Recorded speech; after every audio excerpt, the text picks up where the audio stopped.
Since October 8th, the Hezbollah terrorist organization has fired over 9,000 rockets, missiles, UAVs at Israeli families, homes, and communities.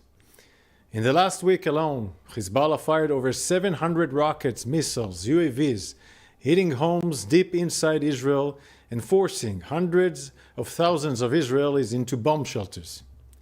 For years, Hezbollah has been planning to do in northern Israel what Hamas did in southern Israel on October 7th. Invade Israel, infiltrate civilian communities, and massacre innocent civilians. To achieve this goal, Hezbollah drew up a plan.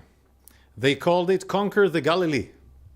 On Friday, the IDF conducted a precise strike based on intelligence on Ibrahim Akil, the architect of this plan, and other senior Radwan force commanders in Beirut. At the time of the strike, these Hezbollah commanders were meeting to plan an October 7th style attack in northern Israel. To make sure that Hezbollah can't carry out such an attack, and in order to enable all 60,000 Israelis to safely return back to their homes in northern Israel, we must act against this threat. This threat is just a few hundred of meters away from the communities and families in northern Israel. Today, based on precise intelligence, we conducted extensive strikes against Hezbollah terror targets in Lebanon that posed an imminent threat. The IDF struck 1,300 targets until now, including long-range cruise missiles, heavyweight rocket with 1,000 kilo warhead. This is the same type of rocket that was used in the Majdal Shams attack that killed 12 innocent children. We also struck a short and medium-range rockets and UAVs, all capable of attacking deep inside Israeli territory and causing major damage to civilian towns and cities. As part of our efforts to mitigate harms to civilians, we provided advance warning to civilians in specific villages in Lebanon where Hezbollah embedded its military assets and weapons and warned them to move out of harm's way.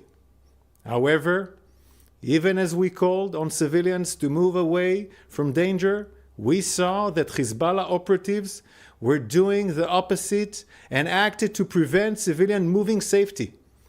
This is because Hezbollah uses civilian population and civilian homes as a human shield for its terrorist activities. Today we exposed this strategy, showing how Hezbollah uses civilian homes as a cover for their deadly weapons. In these images, you can see how Hezbollah hides long-range rockets with range of hundreds of kilometers inside the attic of a house in the heart of Khumin al-Takhta village in southern Lebanon. You can see here that the rocket is stored on an hydraulic system and is prepared for a launch out of an opening in the roof, directed at the communities in northern Israel. And more than that, under this attic, a family lives and serves as a human shield for Hezbollah. The IDF strikes today, we saw many secondary explosions, such as this. Behind every secondary explosions, there's a building containing deadly munitions, rockets and missiles, triggering such a reaction like you see here. It is likely that some of the casualties are from these secondary explosions. Here you can see a house used by Hezbollah to store its weapons. In the footage here following our strike on the weapon, secondary explosions can be clearly seen, and a rocket fired and hit a nearby house. Let me be clear. Hezbollah is responsible for this situation.